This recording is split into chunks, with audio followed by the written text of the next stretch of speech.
Olá, bem-vindo a mais um episódio do ExpertCast, o podcast dedicado à inovação em saúde.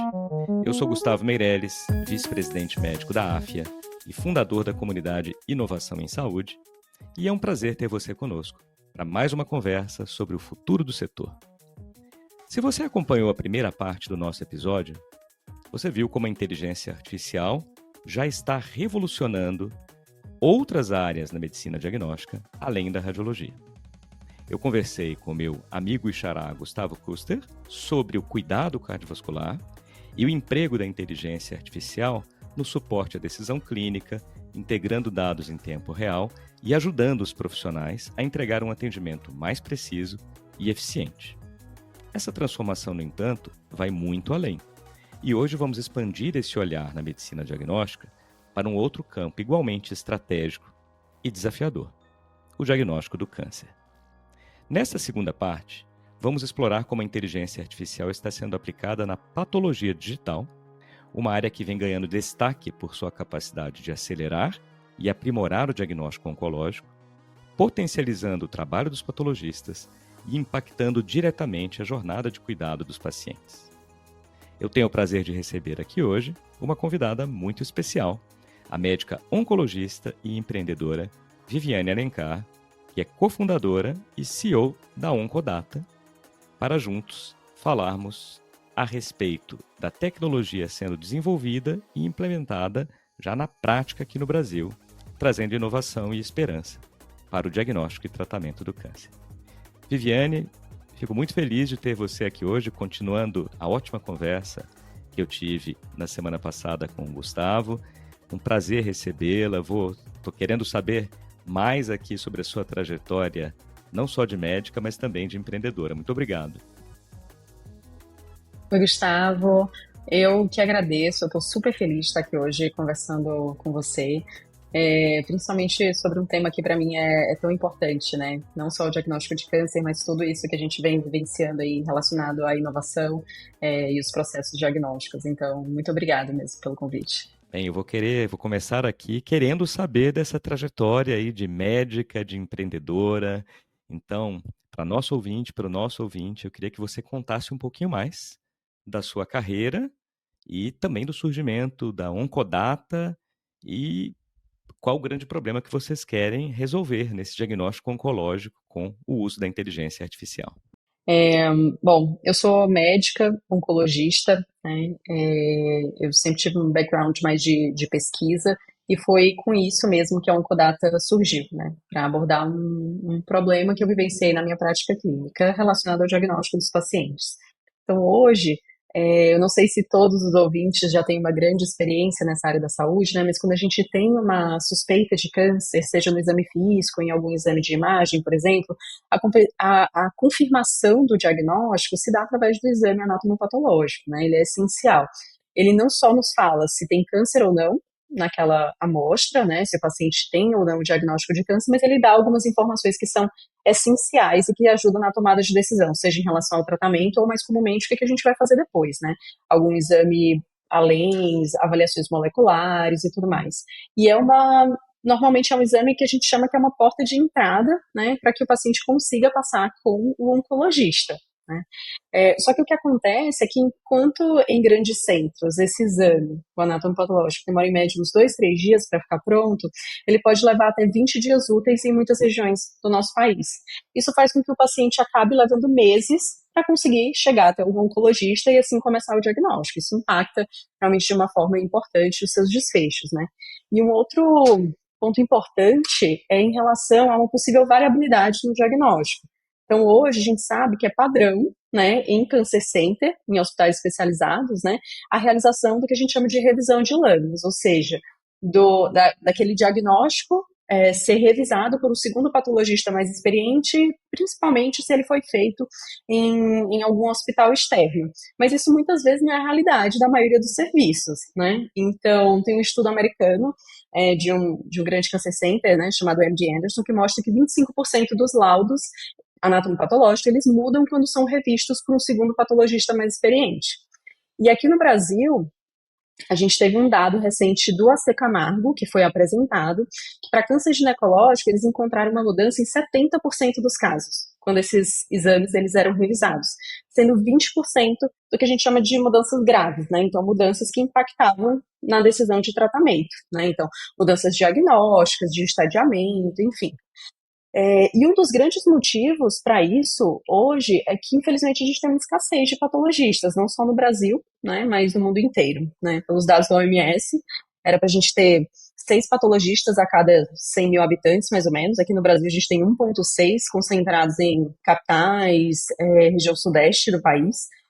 E, assim, são profissionais que, infelizmente, a gente não tem uma previsão de melhora, porque se a gente olha os dados da Sociedade Brasileira de Patologia, só 50% das vagas de residência médica são ocupadas, assim. Então, são profissionais que a gente chama de joias raras, né? Então, assim, que a gente precisa muito, são essenciais para o diagnóstico, mas que, infelizmente, são escassos. Então, tudo isso, a gente junta essa escassez de profissionais com um aumento progressivo na incidência de câncer, a gente tem uma estimativa que nos próximos 20 anos, só que na América Latina, a gente vai ter um aumento em cerca de 70% no número de casos, né? A gente tem um grande problema de saúde pública, né? Então, foi com base nisso tudo, né, que a gente começou a investigar um pouco o que estava sendo feito no mundo para tentar ajudar a resolver esse problema. O meu cofundador é o Felipe, é um amigo também. A gente estava conversando, né, que eu sou da Fundação Estudar, e esse meu amigo, ele também é da Fundação Estudar, é um engenheiro do ITA, especialista em Machine Learning. A gente escreveu um projeto de pesquisa, aplicou para a FAPESP, né, que é a Fundação de Amparo à Pesquisa do Estado de São Paulo. A gente ganhou 2 grants de pesquisa, que é o PIP1 e o PIP2, e para construir a nossa tecnologia e com o desenvolvimento realmente, com o avanço de tudo que a gente estava fazendo, mais ou menos em abril do ano passado, a gente resolveu ficar full time realmente para aprofundar nesse problema, e foi quando a gente considera que a Oncodata verdadeiramente nasceu, né, e que começa uma jornada empreendedora verdadeiramente dita, assim, né, então tem sido isso, assim. Excelente, é uma belíssima trajetória e vocês estão olhando, né, para um problema que cada vez vai ficar maior, como você colocou, até mesmo tivemos o lançamento recente dos dados da demografia médica aqui no Brasil, indicando, como você também mencionou, uma enorme carência de profissionais médicos, patologistas já existente e que tende a se agravar nos próximos anos. Então, aí com a maior incidência de diagnóstico de diversas neoplasias malignas e com o menor número de patologistas, é muito importante que tenhamos iniciativas como da Oncodata. E eu já aproveito também, Viviane, para te perguntar os principais desafios que vocês têm enxergado hoje, tanto do lado técnico quanto do lado de regulação aqui no Brasil, ao aplicar inteligência artificial para uma área tão sensível que é a oncologia, né? Especificamente para o diagnóstico aqui anatomopatológico. Perfeito, essa é uma pergunta super interessante, né, e desafiadora. A Oncodata, ela surgiu com foco em desenvolvimento de tecnologia para diagnóstico de câncer e patologia digital, né, com foco aí em soluções de inteligência artificial. E aí, quando a gente pensa, falando aqui primeiro dos desafios técnicos, né, a gente tem uma série de desafios técnicos que são muito particulares da patologia. Eu acho que a gente pode dividir, assim, talvez em 3 grupos principais. Acho que o primeiro é um ponto mais estrutural. Então, a patologia, ela não está 100% digitalizada, ao contrário de alguns setores como a radiologia, por exemplo, né? Então, isso é algo que gera um grande desafio, tanto relacionado à construção de bancos de dados, quanto do potencial de construção de soluções que sejam verdadeiramente aplicáveis na prática clínica, né? Então, isso, quando a gente começou, era um ponto super importante. Mas o que a gente está vendo atualmente, felizmente, é um aumento importante nessa digitalização, que tem sido gerado principalmente por uma redução do custo, né, de hardware, como dos scanners que digitalizam essas lâminas histológicas e do poder computacional, né? Então, a gente tem visto uma redução importante nessas tecnologias, que são importantes, inclusive, não só para o processamento e desenvolvimento dos algoritmos, mas também para armazenamento dessas imagens. E isso tem feito com que mesmo laboratórios menores acabem conseguindo adquirir scanners, digitalizar e fazer parte desse processo. Então é algo que a gente vê que está melhorando, mas ainda é um desafio, porque hoje acho que a estimativa ainda é que a gente tenha cerca de 30% dos laboratórios digitalizados, tá? Aí a gente tem um outro ponto importante que é relacionado ao dado em si, né? Que aí é um desafio bem particular e interessante da patologia digital. O primeiro ponto é que as imagens da lâmina, que são geradas pelo scanner, são o que a gente chama de whole slide image, né? Ou imagem de lâmina inteira numa tradução mais literal, assim, né? Elas são imagens que têm um formato que a gente chama de piramidal, porque elas têm que ser digitalizadas em diferentes níveis de zoom, tanto para garantir uma representatividade mais estrutural, né? Ou seja, aquela lâmina física, quando você digitaliza num nível de zoom menor, você consegue ver uma arquitetura mesmo do tecido, e isso dá um certo tipo de informação, quanto quando a gente digitaliza com um nível muito maior de zoom, a gente consegue ver particularidades relacionadas, por exemplo, a nível celular, né? Então, se a gente tem essas imagens que são piramidais, com diferentes níveis de zoom, isso faz com que a gente tenha dados muito grandes, imagens muito pesadas. Então, a média que a gente tem, por exemplo, de uma lâmina de patologia é hoje de 1 GB de tamanho, mas a gente já teve lâminas que tinham até 5, 7 GB de tamanho, né?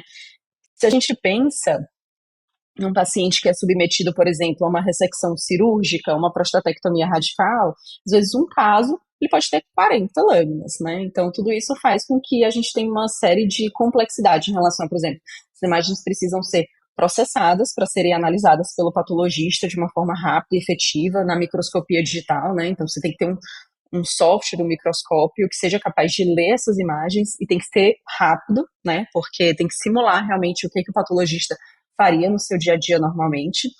E também é um grande desafio na hora de construir as ferramentas de inteligência artificial pela necessidade realmente do poder computacional, de trabalhar com bancos de dados, bases de dados muito extensas, né? Então, normalmente, em geral, o que a gente precisa fazer para essas imagens específicas é que elas não são analisadas como lâminas inteiras, elas são divididas em partes, né, que a gente, em diferentes regiões menores, que a gente chama de patches, e a partir daí a gente aplica algumas metodologias de acordo com o objetivo que a gente tem, né. E, além dessa questão do tamanho das imagens, a gente tem uma questão de variabilidade dos dados, que traz uma necessidade de padronização, né. Os dados de patologia digital, eles têm duas questões. Uma primeira é que hoje existe uma certa fragmentação de tecnologia no setor. Então, apesar de existir uma extensão de imagem que costuma ser um pouco mais padrão para a patologia digital, que é a que a gente chama de SVS, muitos scanners, os principais scanners que a gente tem no mercado, geram extensões de imagens próprias e que normalmente são lidas apenas pelo seu software da empresa, né? Então, isso gera uma complexidade e aumento de custos, né? Então, algo que a gente fez na Oncodata foi construir uma plataforma com microscópio digital que consiga ser capaz de ler todos esses tipos de imagens para a gente tentar fazer uma padronização melhor e facilitar isso. Um outro ponto é que os diferentes scanners, diferente marca de corante utilizado na célula, tudo isso pode gerar variação em relação à imagem que a gente tem, né, em relação realmente à imagem digitalizada. E se a gente tem imagens, por exemplo, eu tenho um banco de dados que ele não é diverso, que ele é focado naquele tipo de imagem específica, eu posso criar um algoritmo de IA que ele não seja generalizável, né? Então, ou então um algoritmo de deep learning que acabe tendo uma performance menor. Muitas vezes o que a gente precisa fazer é instituir algumas ferramentas de normalização e garantir um banco de dados diverso para lidar com isso, né? Esse é uma questão da parte dos dados, assim. E aí eu acho que da parte técnica, por último, assim, é importante falar que a gente precisa lidar, né, a gente está lidando com dados de pacientes, diagnóstico de câncer, a gente precisa ter muita segurança naquilo que a gente está fazendo, construir algoritmos que sejam realmente acurados, validados, ter um bom controle de privacidade de dados, né, tudo isso impacta realmente na decisão, e eu acho que tem que ser levado muito em consideração no desenvolvimento, assim. Isso é um pouco mais geral para as diferentes ferramentas da saúde, mas eu acho que quando a gente fala de diagnóstico de câncer, né, eu acho que isso tem que ser muito evidente, né, tem que ser muito forte. E aí, se a gente pensa, agora, a segunda parte era regulatória, né, essa parte de regulatório aqui no Brasil, eu acho que tem um grande caminho para ser traçado, né, para a normatização da IA aqui na área da saúde. A gente está se preparando para os processos de certificação da Anvisa para uso clínico. Hoje as ferramentas estão disponíveis para ensino e pesquisa. A gente tem focado muito em garantir um bom controle rigoroso de LGPD, tratamento de dados, anonimização, tudo, né? E o que a gente sabe, a gente poderia falar aqui 1 hora sobre regulatório, softwares a medical device e telepatologia, mas o que a gente tem hoje, né? Existe uma norma do Conselho Federal de Medicina que foi lançada em 2019, né, aprovando a telepatologia e definindo algumas regras para que ela pudesse ser utilizada, ou seja, diagnóstico anatomopatológico através de tecnologia, né, e como que isso poderia ser feito. E mais recentemente, em 2022, teve uma RDC da Anvisa, né, de softwares a medical device, em que existem uma série de regras, né, que precisam ser cumpridas e que as ferramentas, elas são classificadas, em geral, em 4 níveis, de acordo com o nível de risco, né? Normalmente é classe 1 a 4, 1 e 2 normalmente só uma notificação, 3 e 4 existe um processo regulatório mais robusto, e aí depende de como a ferramenta ela vai ser caracterizada pela Anvisa e do que vai ser necessário para esse processo, mas acho que é algo que é super importante, a gente está bem focado nisso também. Excelente aqui, Viviane, aprendi bastante. A gente vai inclusive colocar o link, né, para as duas, tanto para a RDC quanto para a norma do CFM a respeito da telepatologia na sinopse aqui do nosso episódio.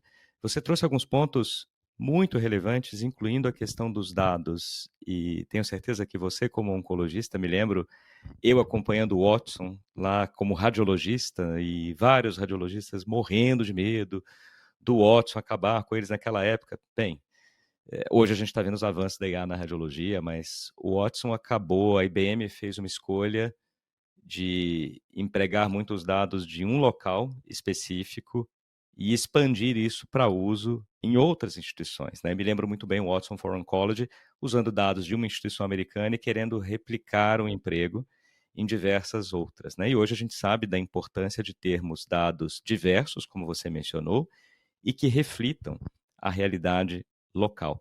Então, aqui, uma startup brasileira focada no diagnóstico de câncer aqui no Brasil, como é que vocês têm garantido que esses algoritmos sejam representativos da nossa realidade, aqui do Oiapoque ao Chuí, pegando toda a diversidade que nós temos na população e também a infraestrutura dos laboratórios? Ótimo. Essa é uma pergunta super importante e um dos motivos da Oncodata ter sido criada também, né? Acho que são 2 preocupações principais. Uma é a construção de algoritmos que sejam verdadeiramente generalizáveis, né? E ferramentas que também consigam, de fato, ser usadas na nossa realidade daqui, né? Então, se a gente foca primeiro na construção dos algoritmos, essa foi uma grande preocupação desde o início. Se a gente vai olhar aí meu lado pesquisadora, né? Então, assim, se a gente vai olhar os artigos científicos que já foram publicados nessa área, a grande maioria dos modelos são basicamente, né, os algoritmos são treinados com bases de dados europeias, americanas, asiáticas, né, existem poucos artigos que usam realmente bases de dados latino-americanas e normalmente a grande maioria são bases de dados para validação, não realmente algoritmos que foram treinados com bases de dados representativas da nossa população latino-americana, né? E por que isso é importante, né? Do ponto de vista bem objetivo, existem alguns dados que falam para a gente que isso faz diferença na construção dos algoritmos. A gente já sabe, né, a importância da nossa representatividade nos diferentes tipos de algoritmos, ferramentas. Para patologia digital especificamente, assim, a gente tem alguns estudos que mostram, né, assim, para oncologia, né, que o perfil molecular, ou seja, as alterações genéticas específicas de cada tumor, normalmente são diferentes para pacientes latino-americanos em relação a pacientes de outras regiões. Então, tem estudos, por exemplo, para câncer de pulmão, que tem uma análise molecular realmente bem importante em diferentes cenários. A gente tem estudos que mostram que o perfil de câncer de pulmão molecular é diferente em relação às outras regiões, como Ásia, Europa, América do Norte. E existem outros estudos que mostram que alterações moleculares podem gerar alterações morfológicas na estrutura tecidual. Ou seja, tem inclusive algoritmos de inteligência artificial que hoje tentam predizer a presença de alterações genéticas diretamente baseado na lâmina de HE. Por quê? Porque realmente existem algumas alterações estruturais que muitas vezes são invisíveis ao olho humano, mas que a inteligência artificial consegue identificar. Então, você ter uma base de dados que seja representativa dessas nossas particularidades, né, epidemiológicas, genômicas, é extremamente importante para que a gente construa realmente ferramentas que possam ser generalizáveis e úteis para a nossa população. Né? Esse é um ponto. E aí, um outro ponto é a gente garantir que essas ferramentas elas consigam ser utilizadas na prática, né? Então a gente precisa construir ferramentas e não só de inteligência artificial, mas inclusive os softwares onde essas inteligências artificiais, essas ferramentas, elas vão estar acopladas para que elas consigam ser utilizadas na prática clínica de forma custo-efetiva. Hoje o nosso sistema de saúde, quando a gente pensa em patologia, ele ainda é extremamente fragmentado, a gente tem laboratórios de diferentes tamanhos, né? Então, laboratórios pequenos, médios, grandes, a gente tem as grandes corporações, a gente precisa de soluções que consigam ser aplicáveis a todos esses setores, né? Então, hoje a gente tem focado em construir soluções custo-efetivas, com uso de cloud, né? Realmente, soluções em nuvem para facilitar essa disseminação e soluções que a gente chama de universais, né? Então, assim, como por exemplo o nosso microscópio, que hoje ele é capaz de ler essas diferentes extensões de imagem para a gente garantir que os principais scanners que a gente tenha no mercado, a gente consiga realmente acessar esses dados, independentemente de onde estejam esses pacientes. Muito bom. E aí, para a gente olhar para o futuro agora, né? Você como oncologista, fundadora aqui da Oncodata e vendo todo o hype causado por inteligência artificial, não só na medicina, mas em todas as áreas, né? Agora, nos últimos anos e com tendência a até aumentar, como que você enxerga nos próximos 5, 10, 15 anos a inteligência artificial na oncologia como um todo, no diagnóstico oncológico e na anatomopatologia? Essa é uma pergunta difícil. É uma pergunta boa, mas é uma pergunta difícil, né? Olha, assim, eu acho que a inteligência artificial, ela vai estar cada vez mais integrada em todo o fluxo diagnóstico, né? Isso não só na patologia, mas em todo o diagnóstico oncológico. Eu acho que a gente vai ter realmente soluções que conectam os diferentes tipos de dados, imagem, genômica, prontuário eletrônico, análise de risco, é, e que geram realmente predições para esses pacientes, né? Na patologia, eu acredito que a gente vai ter o surgimento de redes digitais interconectadas em que a IA vai permitir, né, não só triagem, priorização de casos suspeitos, mas também geração de laudos, muitas vezes mais rápidos, insights prognósticos e principalmente vai possibilitar aí, o acesso à informação mesmo em centros mais distantes, né, de uma forma simples do que vai ter geral. Que eu acredito que vai ter de avanços tecnológicos, né? Eu acho que além dessa questão de melhoria dos diagnósticos tradicionais, e aí, quando eu falo isso, eu acho que é importante falar que eu não acho que a patologia vai substituir, que a IA vai substituir o patologista, né? Então, que é um medo que às vezes existe, mas que a gente vai ter o que a gente chama sempre de human in the loop, né? Que o ser humano ele vai estar sempre ali para ajudar a melhorar esses processos. O diagnóstico vai ser um trabalho conjunto, né? Então, eu acredito que a IA vai chegar para melhorar bem esses exames de diagnóstico de uma forma geral, então não só na patologia, quanto radiologia, vai ajudar a gerar predições de resposta a tratamentos, o que a gente chama de biomarcadores digitais, né, vai trazer mais agilidade no diagnóstico e também vai trazer toda essa análise de dados complexos que a gente já estava falando e levando em consideração não apenas os dados objetivos que a gente tem, mas possivelmente aqueles dados, insights mais soft, subjetivos. Acredito que a gente vai conseguir incorporar esse tipo de análise e a inteligência artificial vai chegar ali juntamente para dar uma segunda opinião e trabalhar em conjunto com o médico que atende nesses setores. Então, eu acho que um pouquinho, se a gente pensar em diagnóstico, seria isso, assim, eu acho que a IA tem grandes contribuições em diferentes áreas aí, se a gente pensa em oncologia, mas eu focaria nisso. Olha, eu vou aproveitar aqui uma última pergunta antes da gente passar para o nosso tradicional papo rápido. Você mencionou aqui algo que a gente sempre explora no ExpertCast, que é essa interação entre o ser humano e a tecnologia. Você sabe bem que muitas e muitos dos nossos colegas, assim como em várias outras áreas, temem bastante a inteligência artificial com medo de serem substituídos, né? Eu, como radiologista, talvez tenha sido ali um dos primeiros profissionais impactados com inteligência artificial, com automação.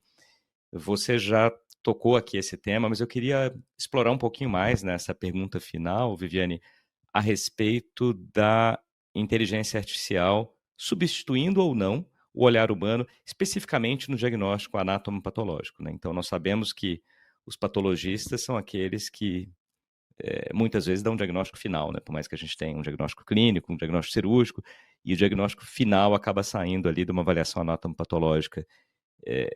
Como é que você enxerga esse equilíbrio entre automação e expertise médica? Você já citou um pouquinho, mas se puder explorar um pouco mais como é que você vê isto, seria ótimo também.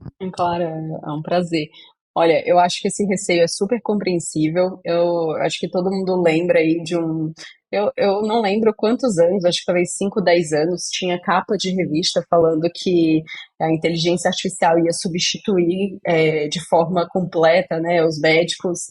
Falavam muito da radiologia realmente na época. O que a gente viu foi que isso não é verdade, né? Assim, a inteligência artificial ela tem avançado muito em diferentes áreas, né? Inclusive na saúde, contribuído muito, mas ela está longe de substituir o olhar do médico e a decisão realmente do diagnóstico final, né? Então, o que a gente entende é que a IA ela não vem para substituir o patologista, ela vem para ampliar esse olhar humano. Então, o patologista ele continua sendo essencial ali na tomada de decisão e a IA vai chegar realmente como uma grande aliada na análise de casos, na automatização, né, de tarefas repetidas.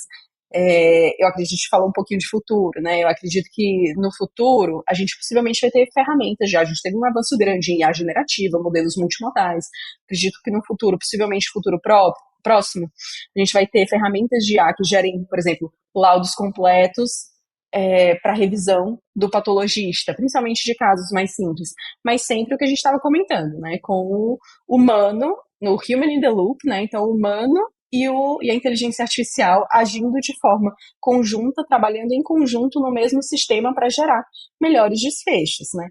Então, o equilíbrio ideal é esse em que a tecnologia ela reduz essas tarefas repetidas, oferece um suporte confiável ali para o patologista e ele continua mantendo o julgamento clínico e a decisão final, né? Que a gente devolve ali o tempo e tranquilidade que ele precisa, principalmente para análise dos casos mais complexos, né? Que é o que a gente tem de maior dificuldade hoje, assim. Muito bom, Viviane. Aprendi bastante com você aqui. Tenho certeza que quem está nos ouvindo está aprendendo bastante também com a utilização da inteligência artificial além da radiologia. Nós tivemos aqui na parte 1 a conversa com o meu xará, Gustavo Kuster, sobre inteligência artificial no diagnóstico cardiovascular. E hoje eu tive o grande prazer de receber a Viviane e falar sobre a Oncodata, uma startup que está revolucionando o diagnóstico do câncer aqui no Brasil, com foco na avaliação anatomopatológica com o uso de inteligência artificial. Então, foi uma conversa excelente, mas antes de encerrar, Viviane, eu queria passar para o nosso tradicional papo rápido, que é um bate-bola aqui bem simples e direto de perguntas que não têm relação direta aqui com o tema, mas que podem ter ligação com inovação na saúde. Então a gente começa com uma dica cultural sua, e aí não precisa ser sobre saúde, medicina, sobre inovação, vale livro, filme, série, uma viagem que você tenha feito e tenha gostado, para deixar aqui para os nossos ouvintes. Olha, eu vou dar aqui uma dica que eu gosto muito de uma pessoa chamada Shane Parrish, né? Então, que é um grande autor, né? É uma pessoa super inteligente, escreveu um livro chamado Clear Thinking, né? Que acho que é Pensamento Eficaz, né? Então, que fala um pouquinho sobre como tomar decisão, né? Como tomar decisões melhores num mundo cheio de ruído, distração, enfim. E eu gosto muito do podcast dele, que é o The Knowledge Project. Então, que ele convida pessoas que são experts em determinadas áreas, né? E ele sempre tem um foco de vamos aprender com quem já se especializou naquilo, né? Então ele trata um pouquinho que você está fazendo aqui, chama pessoas de diferentes áreas, né? O que você já faz também. E ele traz, assim, de diferentes temáticas, assim. Então, ele traz, seja de inteligência artificial, sobre como cuidar de filhos, como gerir negócios, vendas. Então, ele traz uma visão ampla de diferentes setores, diferentes áreas do mundo, assim, nesse podcast dele também. Eu acho bem interessante. Acho que vai. Uma ótima dica e uma grande coincidência, porque ontem eu falei a respeito do Shane Parrish com a minha esposa, ela gosta bastante de podcasts também. Eu assino a newsletter dele e na de... envia todo domingo, né? Na de ontem, se eu não me engano, ele enviou um podcast com Daniel Kahneman, que escreveu Think Fast, Think Slow, e mandei para ela ouvir. Falei, olha, gosto muito do Shane Parrish. Já tinha comprado o livro dele, está na minha lista aqui de leitura. Então, temos aqui um autor em comum e também um editor de newsletter excelente para a gente seguir. Então, legal a dica. Vou passar para a segunda pergunta aqui. O que você, Viviane, faz para cuidar da própria saúde? Física, mental, as duas? Legal. Eu foquei nos últimos anos em voltar a fazer atividade física, né? Então, eu acho que um déficit que eu tive, eu acho que muitos colegas também têm na medicina, que às vezes com a carga intensa do que a gente tem, a gente acaba deixando isso um pouco de lado, né? De cuidar da saúde, aquela carga de trabalho é grande. Então, nesses últimos tempos, eu voltei a focar bem nisso e eu gosto bastante de correr. Ano passado eu fiz a minha primeira maratona. Inclusive, eu corro ouvindo Shane Parrish, The Knowledge Project. Então, é, por isso que é algo que eu já lembrei, assim. E eu tenho focado mais em fazer também fortalecimento muscular, né, mobilidade para ter um bom equilíbrio, assim. Claro, eu procuro ter uma boa alimentação. Acho que como oncologista a gente é um pouquinho mais focado, né? Principalmente em evitar aqueles alimentos que realmente são um risco potencial, né? Então, redução de carne vermelha, aumentar frutas, legumes, etc, né? E eu tenho focado também ultimamente em priorizar o sono, né? Eu acho que a gente às vezes acaba não valorizando tanto o sono, ele é extremamente importante para a nossa saúde, né? Então, você fazer uma boa higiene do sono, dormir no mesmo horário, reduz risco cardiovascular, inclusive, né? E eu acho que é super importante. Excelente. Bem, vou começar pela corrida. Eu também sou um corredor de rua aqui, amador. E você fez qual maratona agora? Olha, eu fiz uma maratona por acaso. Eu fui para de Berlim. Eu tinha voltado a correr, fazia um ano e pouco só, e resolvi me inscrever para um sorteio da Maratona de Berlim com uma amiga. E a gente foi sortear. Ganhar na loteria a gente não ganha, Já mas começou em maratona, altíssimo estilo. maratona para correr 42 quilômetros a gente ia sortear. Você ganhou, você ganhou. Ah, que bacana. Em altíssimo estilo, numa das melhores, né? Eu acho que a Muito maratona bom. Já tá se preparando para a próxima, né? Então. dei uma Ou pausazinha, ainda não? mas ainda não, mas eu tenho vontade de correr as próximas. Acho que a maratona me ensinou muito, né? Não só disciplina, a lidar com os problemas que acontecem no caminho, né? Eu lesionei no começo, achei que não ia conseguir correr, então você tem altos e baixos, né? Então você aprende resiliência, você aprende a não comparar a sua história com a de outras pessoas. Então eu acho que esporte, de forma geral, assim, é muito bom. Eu brinquei assim, mas eu sou muito grata por essa experiência que eu tive na maratona. Muito bom, muito bom. Não, desejo aí bastante sucesso nas próximas. Nós vamos deixar aqui na sinopse também os links para alguns episódios que foram com maratonistas. Então, tivemos um com dois atletas olímpicos. O Lelo Apovian foi esquiador, foi para duas Olimpíadas de Inverno pelo Brasil, depois se tornou um maratonista, bateu vários recordes, e ele conversou aqui sobre inovação no esporte junto com a Adriana Silva, que é a recordista sul-americana de maratona. Então, um episódio muito bacana do ExpertCast, falando exatamente sobre essa disciplina e superação de 2 maratonistas. Eu conversei também com o Luiz De Luca e com o Cláudio Terra, 2 maratonistas amadores. O Terra está ali como meio maratonista ainda, e o De Luca já fez várias maratonas, já ganhou a mandala das 6 Majors, está voltando ao ExpertCast em breve aqui para um outro episódio e continua também correndo uma maratona por ano. Então, temos alguns maratonistas entrevistados e entrevistadas aqui agora, mais uma.